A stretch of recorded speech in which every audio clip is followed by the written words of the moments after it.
엄마, 미안해요. 우리 가족끼리만 모이기로 해서 시댁 식구들만 초대했어요. 딸 민지에게서 온 메시지를 읽는 순간, 나 김순옥의 손끝이 얼어붙었다. 휴대폰을 쥔 손이 부들부들 떨렸다. 가족끼리만. 그 말은 곧 나는 가족이 아니라는 뜻이었다. 30년을 키워온 딸에게 어버이날에 1시간 전만 해도 나는 설거지를 하다 말고 젖은 손을 앞치마에 닦으며 조심스럽게 민지에게 메시지를 보냈었다. 민지야, 어버이날에 같이 식사라도 하자. 엄마가 좋아하는 갈비찜 해줄게. 전송 버튼을 누를 때까지도 가슴이 두근거렸다. 요즘 민지와 통화하는 일이 부쩍 줄어들었지만 그래도 어버이날만큼은 싶었다. 하지만 돌아온 건 날카로운 칼날 같은 한 줄이었다. 진짜 중요한 사람들만. 나는 그 짧은 문장을 몇 번이고 다시 읽었다. 글자 하나하나가 날카로운 가시처럼 가슴에 박혔다. 진짜 중요한 사람이 아니라는 뜻인가? 30년을 키워온 딸에게 나는 그저 그런 사람인가? 휴대폰을 식탁에 내려놓고 다시 설거지를 시작했다. 찬물에 손이 시렸지만 아무것도 느껴지지 않았다. 그릇을 씻는 내 손끝이 떨리고 있었다. 어버이날 아침이 밝았다. 평소보다 일찍 잠에서 깼지만 침대에서 일어나기가 싫었다. 천장만 멍하니 바라보며 누워 있었다. 혹시나 해서 휴대폰을 확인했지만 민지에게서는 아무런 연락이 없었다. 부엌으로 나가 커피를 내리면서 문득 옛날이 떠올랐다. 민지가 초등학교 다닐 때였다. 어버이날이면 하얀 도화지로 카네이션을 직접 만들어 와서는 내 가슴에 꽂아주곤 했다. 엄마, 세상에서 가장 예쁜 꽃이에요. 그때 민지의 해맑은 웃음소리가 아직도 귓가에 맴돌았다. 손바닥만 한 얼굴에 문망울이 반짝이던 우리 딸. 언제부터 그 아이가 나를 이렇게 차갑게 밀어내게 된 걸까? 거실로 가서 장식장 위에 놓인 민지의 어린 시절 사진을 바라봤다. 내 품에 안겨 환하게 웃고 있는 5살 민지. 그 아이는 어디로 간 걸까? 엄마, 손이 차가워요. 하며 내 손을 꼭 잡아주던 그 작은 손. 엄마 보고 싶어요. 하며 유치원에서 돌아와 내게 달려오던 그 작은 발걸음. 모든 게 꿈만 같았다. 커피를 한 모금 마시다가 쓰디쓴 맛에 얼굴을 찡그렸다. 설탕을 넣는 걸 깜빡했나? 아니다. 입맛이 쓴 건 커피 때문이 아니었다. 생각해보니 지난 몇 년간 민지는 조금씩 나를 밀어내고 있었다. 처음에는 엄마 옷차림이 너무 촌스러워요 라는 말로 시작해서 엄마 음식은 너무 짜요. 엄마는 요즘 깜빡깜빡하시네요. 같은 말들로 점점 거리를 두고 있었다. 나는 그때마다 미안하다고 했다. 옷을 새로 사고 음식 간을 맞추려 애쓰고 더 신경 써서 기억하려고 노력했다. 딸이 원하는 대로 맞춰주면 언젠가는 다시 예전처럼 가까워질 거라고 믿었다. 하지만 이번 일은 달랐다. 단순한 실수나 무심함이 아니었다. 의도적인 배제였다.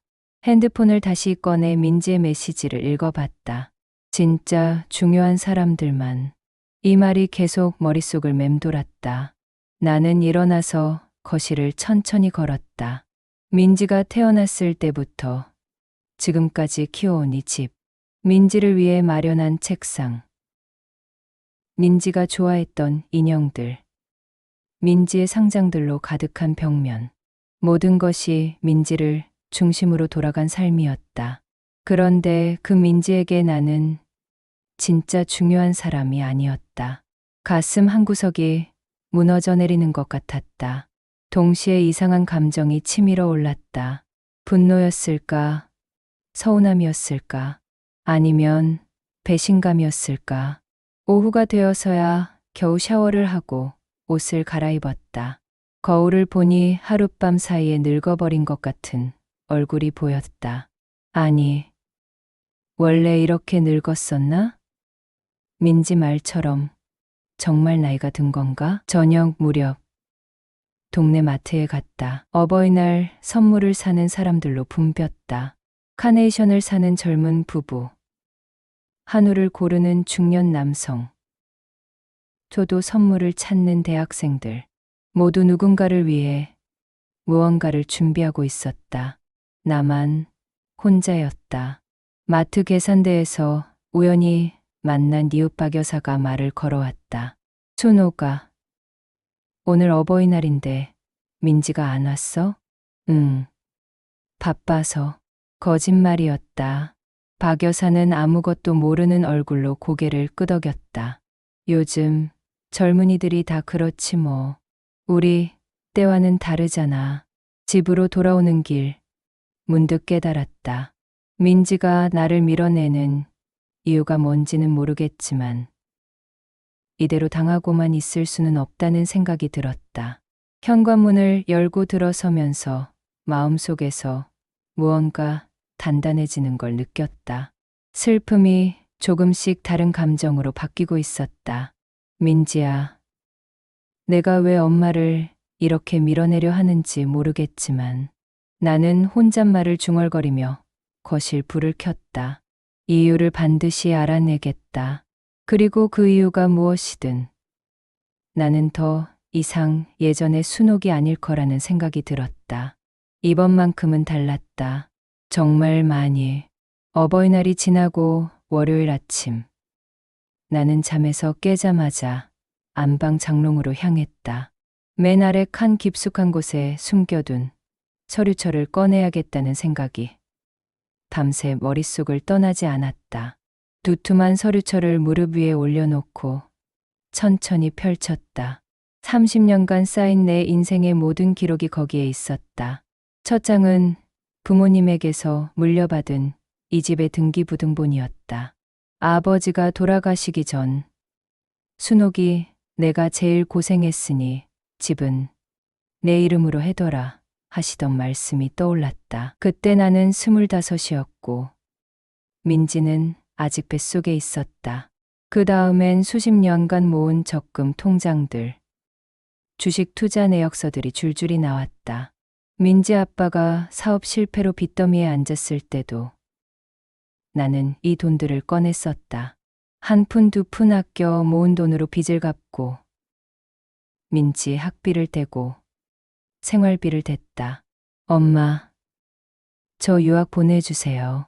영어교육학과 석사하고 싶어요. 민지의 미국 유학 비용 2억 원. 서류철에서 그때 해지한 정기예금, 증서와 부동산 처분 계약서를 발견했다. 내가 얼마나 밤잠을 못 이루며 돈을 마련했는지 민지는 알까? 엄마, 결혼 준비 좀 도와주세요. 피로 연장도 예약해야 하고 민지 결혼 비용 5천만 원, 혼수까지 합치면 8천만 원. 서류에는 내가 얼마나 많은 걸 팔았는지, 얼마나 많은 빚을 졌는지가 고스란히 적혀 있었다. 엄마, 우리 아파트 살 돈이 조금 부족해요. 전세자금 좀 빌려주세요.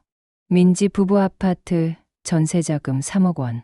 나는 이 집까지 담보로 잡혀서 돈을 빌려줬다. 한 장 한 장 넘길 때마다 가슴이 답답했다. 내가 그동안 얼마나 많은 것을 포기하고 얼마나 많이 희생했는지가 숫자로, 문서로 증명되고 있었다. 그런데 그 딸이 나를 가족이 아니라고 했다. 허탈함을 넘어 배신감이 치밀어 올랐다.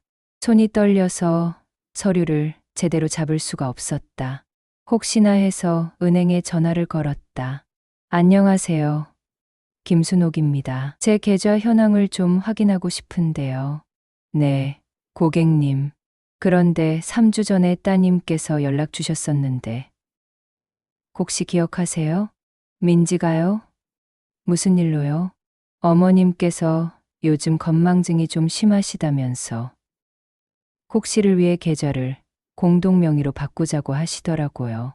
그래서 관련 서류를 보내드렸는데 그 순간 머리가 하얘졌다.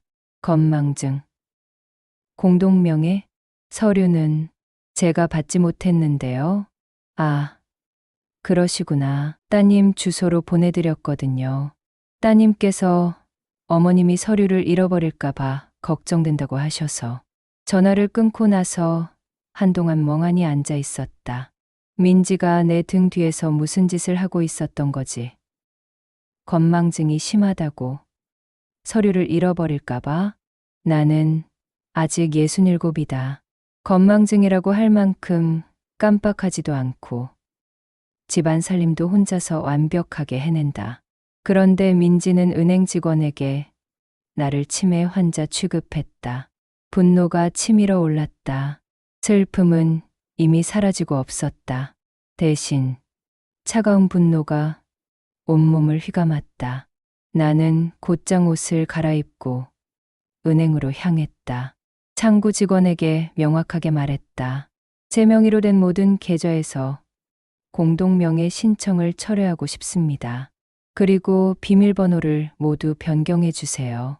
고객님, 혹시 가족분과 상의해 보시는 게 가족이요?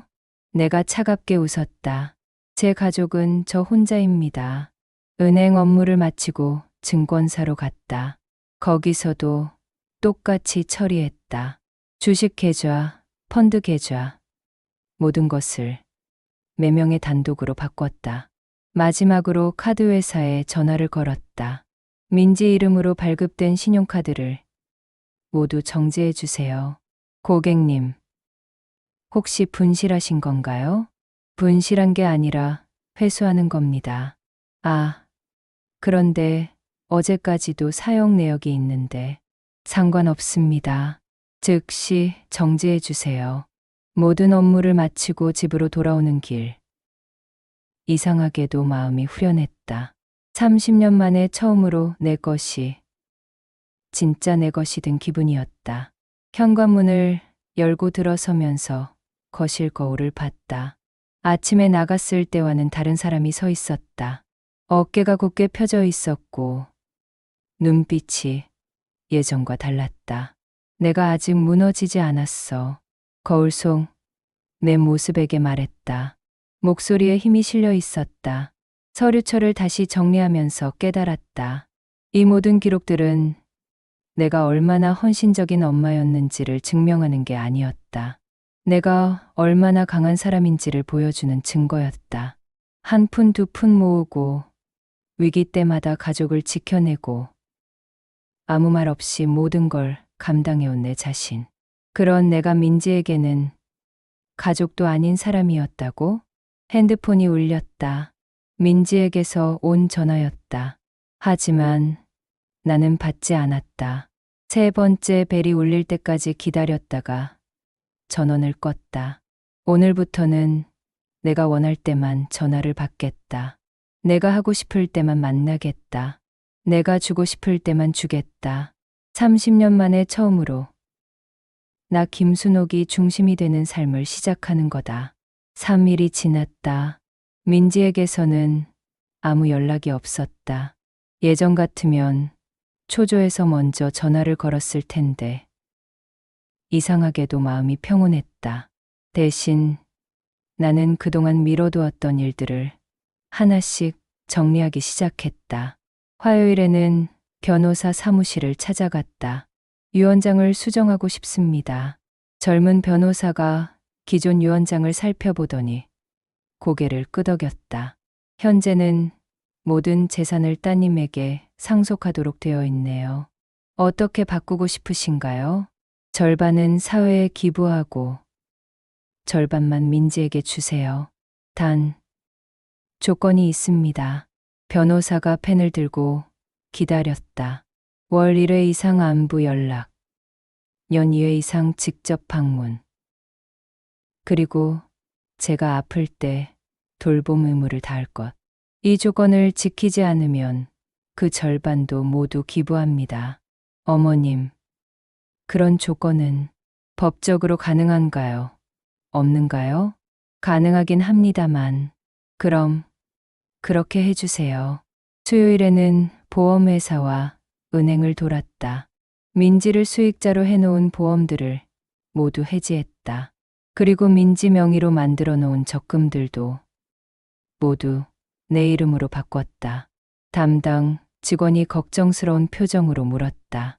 고객님, 가족분과 상의해 보시는 게 좋을 것 같은데요.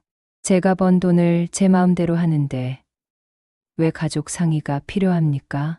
그 말에 직원은 더 이상 묻지 않았다. 목요일 오전, 부동산 중개업소에서 연락이 왔다. 어머님, 민지 씨 아파트 대출 연체가 이미 2달째라고 하네요. 전세보증금 반환에 문제가 생길 수도 있다고 은행에서 연락이 왔다는데 나는 잠깐 말을 잃었다. 2달째 연체? 민지가 돈이 그렇게 없었나? 그런데 어머님이 연대보증을 서 계셔서 은행에서 어머님께도 연락드릴 거라고 하네요. 연대보증. 민지 아파트 살 때 내가 서준 거였다. 그때 민지가 얼마나 애원했는지 기억났다. 엄마, 연대보증만 서주시면 이자도 싸지고 대출도 쉽게 돼요. 제가 책임지고 갚을 테니까 걱정 마세요. 그런데 이제 와서 2달째 연체라고? 바로 그때 전화가 울렸다. 민지였다. 나는 3번째 벨이 울린 후에 받았다. 여보세요. 엄마. 민지의 목소리가 날카로웠다. 카드가 왜 안 돼요? 어제 마트에서 계산하는데 갑자기 결제가 안 돼서 얼마나 창피했는지 알아요? 지금 뭐 하는 거예요? 나는 마당에 나가 철쭉가지를 다듬으며 차분하게 대답했다. 나를 가족으로 취급도 안 하면서 돈은 달라고? 뭐라고요?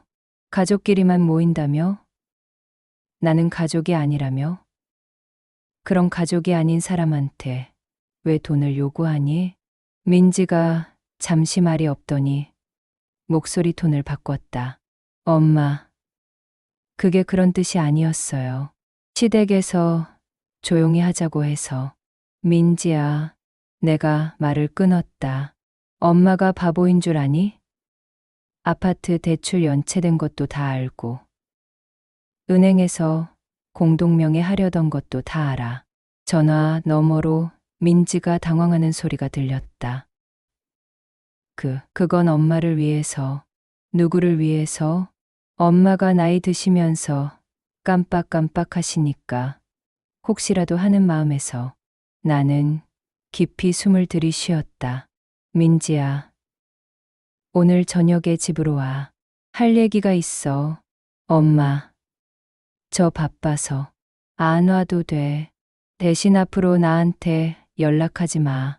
그리고 전화를 끊어버렸다. 저녁 7시쯤 현관벨이 울렸다. 민지와 사위, 그리고 안사동까지 함께 왔다. 세 사람 모두 굳은 표정이었다. 나는 거실 탁자에 미리 준비해둔 서류철을 펼쳐놓고 그들을 맞았다.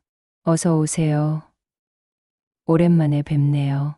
안사돈이 어색하게 인사했다. 안녕하세요, 사돈. 민지가 뭔가 오해가 있는 것 같다고 해서. 오해요?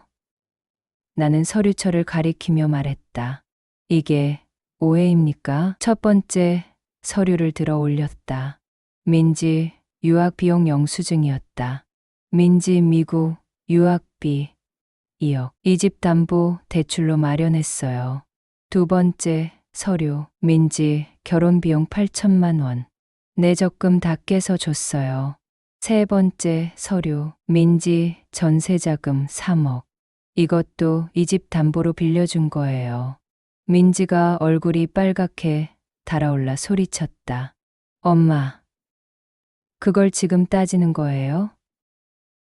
자식 키우는 게 다 그런 거 아니에요? 그래. 자식 키우는 거야. 나는 차분히 고개를 끄덕였다. 그런데 그 자식이 엄마를 가족이 아니라고 하면? 사위가 민지를 말렸다. 민지야, 어머니 말씀에 죄송하다고 해. 왜 내가 죄송하다고 해야 해요? 엄마 지금 너무 감정적이야. 그 순간 나는 마음이 차갑게 식었다. 감정적? 나는 서류철을 덮으면서 말했다. 좋아. 내가 원하던 독립. 이제 진짜로 얻게 될 거다. 무슨 말이에요? 앞으로 경제적 지원은 일체 없다. 아파트 대출 보증도 해지하고 여희한테 빌려준 돈도 다 받아낼 거야. 사위가 당황해서 말했다. 어머니, 그러시면 저희가 그게 내가 알 바야? 나는 일어서면서 말했다. 민지가 원했잖아. 가족끼리만 살고 싶다고. 민지가 눈물을 흘리며 소리쳤다. 엄마, 정말 이렇게 할 거예요? 나는 현관문을 열어주면서 마지막으로 말했다. 민지야, 존중과 책임 없이는 사랑도 없어. 그걸 배우고 싶으면 언제든 와. 하지만 조건이 있어. 무슨 조건요? 진심, 어린 사과. 그리고 앞으로는 나를 가족으로 대할 것. 세 사람이 나간 후 나는 혼자 거실에 앉아 있었다. 가슴이 뛰었다. 무서웠다. 하지만 동시에 이상하게 후련했다. 30년 만에 처음으로 나 김순옥이 아니야라고 말한 날이었다. 민지 가족이 떠난 후 나는 오랜만에 깊은 숨을 들이쉬었다. 고요해진 거실을 바라보면서 이상한 기분이 들었다. 무서울 줄 알았는데 무섭지 않았다. 외로울 줄 알았는데 외롭지 않았다. 오히려 가슴 한구석에서 따뜻한 무언가가 피어오르고 있었다. 해방감이었다. 그날 밤 나는 30년 만에 처음으로 내가 하고 싶은 걸 하며 시간을 보냈다. 민지 걱정도, 사위 눈치도, 손자 생각도 하지 않은 채 그냥 나만을 위한 시간을 가졌다. 욕조에 따뜻한 물을 받고 목욕제를 풀어 넣었다. 민지가 엄마는 왜 이런 거에 돈을 써요? 라고 핀잔했던 바로 그 비싼 목욕제였다. 물에 몸을 담그고 눈을 감았다. 라벤더 향이 코끝을 간지렸다. 언제 마지막으로 이렇게 여유롭게 목욕을 했던가? 기억이 나지 않았다. 다음 날 아침 일어나자마자 동네 주민센터에 전화를 걸었다. 수채화 취미반에 자리가 있나요? 네, 있어요. 내일부터 시작인데 괜찮으세요? 좋습니다. 신청할게요. 전화를 끊고 나서 실실 웃음이 나왔다. 그림을 그리고 싶다는 생각을 언제부터 했었나? 아마 민지가 중학생일 때쯤부터였을 것이다. 그때 민지가 미술학원을 다니면서 그림을 그리는 걸 보고 나도 해보고 싶었다.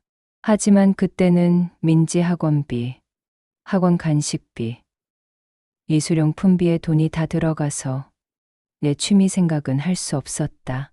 이제는 달랐다. 화요일에 첫 수업에 갔다. 같은 반 사람들은 모두 나와 비슷한 연배의 여성들이었다. 처음에는 서로 어색했지만 붓을 잡고 그림을 그리다 보니 자연스럽게 이야기를 나누게 되었다. 저는 남편이 퇴직하고 나서 집에만 있으니까 답답해서 시작했어요. 저는 애들이 다 장가가고 나니까 할 일이 없더라고요. 그들의 말을 들으면서 나는 처음으로 나라는 존재에 대해 생각해봤다. 그동안 나는 누구였지? 민지 엄마? 며느리? 아내? 그런데 정작 나는 누구였을까? 수요일에는 오랫동안 연락하지 않았던 중학교 공창 정희에게 전화를 걸었다. 순호가, 웬일이야? 얼마 만이니? 정희야, 나 요즘 좀 달라졌어. 만나서 얘기할까? 우리는 동네 카페에서 만났다. 정희는 나를 보자마자 깜짝 놀랐다. 너 뭔가 다르다. 표정이 확 밝아졌네. 그래? 응. 예전에는 항상 뭔가 걱정 많아 보이고 지쳐 보였는데 지금은 완전 다른 사람 같아. 정희와 이야기를 나누면서 깨달았다. 그동안 나는 항상 누군가의 걱정을 하고 살았다. 민지 걱정, 남편 걱정, 시댁 걱정. 내 걱정은 한 번도 해본 적이 없었다. 정희야, 나 혼자 여행 가보고 싶어. 여행. 좋지, 어디로? 제주도, 혼자서. 와, 순호가 진짜 달라졌네. 예전 같으면 그런 생각도 못했을 텐데. 그날 밤 집에 돌아와서 인터넷으로 제주도 혼자 여행 정보를 찾아봤다. 숙소도 예약하고 렌터카도 알아봤다. 모든 걸 혼자서 결정하는 게 이렇게 즐거울 줄 몰랐다. 목요일에는 마당에 꽃을 심었다. 시장에 가서 내가 좋아하는 꽃들만 골라왔다. 장미, 수국, 백일홍. 민지가 엄마, 화단 관리하기 힘들어요. 그냥 잔디로 하세요라고 했던 그 자리에 흙을 만지면서 생각했다. 그동안 내가 포기한 게 얼마나 많았을까. 꽃 키우기, 그림 그리기, 친구들과의 만남, 혼자만의 시간, 심지어는 내가 좋아하는 음식도 민지와 남편 입맛에 맞춰서 해왔다. 30년 동안 나는 나를 지워가며 살았다. 금요일 저녁, 혼자서 저녁을 차려 먹었다. 내가 좋아하는 미역국과 고등어 조림. 민지가 비린내 난다고 해서 몇 년째 해먹지 못했던 음식이었다. 첫 숟가락을 떠먹는데 눈물이 나왔다. 맛있어서가 아니라 내가 이런 작은 것까지 포기하고 살았다는 사실이 서러워서였다. 그때 휴대폰이 울렸다. 민지였다. 3주 만에 연락이었다. 이번에는 주저하지 않고 받았다. 여보세요. 엄마. 민지의 목소리가 많이 가라앉아 있었다. 요즘 어떻게 지내세요? 잘 지내. 엄마. 우리 만나서 이야기 좀 해요. 제가 잘못한 것 같아요. 잠시 침묵이 흘렀다. 예전 같으면 그래, 어서 와라고 했을 텐데 이번에는 달랐다. 민지야, 만나서 이야기하는 건 좋아. 하지만 조건이 있어. 조건이요? 진심으로 사과할 준비가 되어 있어야 하고 앞으로는 나를 진짜 가족으로 대해야 해. 그리고 무엇보다 나는 잠시 말을 멈췄다. 나도 나만의 삶이 있다는 걸 인정해야 해. 너 원하는 대로 이제 안 해줄 거야. 네, 알겠어요. 전화를 끊고 나서 거울을 봤다. 3주 전에 김순옥과는 완전히 다른 사람이 서 있었다. 눈빛이 살아있었고 어깨가 당당했다. 서류철을 다시 꺼내 들여다봤다. 이제 이 기록들이 다르게 보였다. 희생의 기록이 아니라 내가 얼마나 강한 사람인지를 보여주는 증거였다. 혼자서 이 모든 걸 해냈다는 자부심의 기록이었다. 나, 김순옥은 아직 살아있었다. 그리고 지금이 시작이다.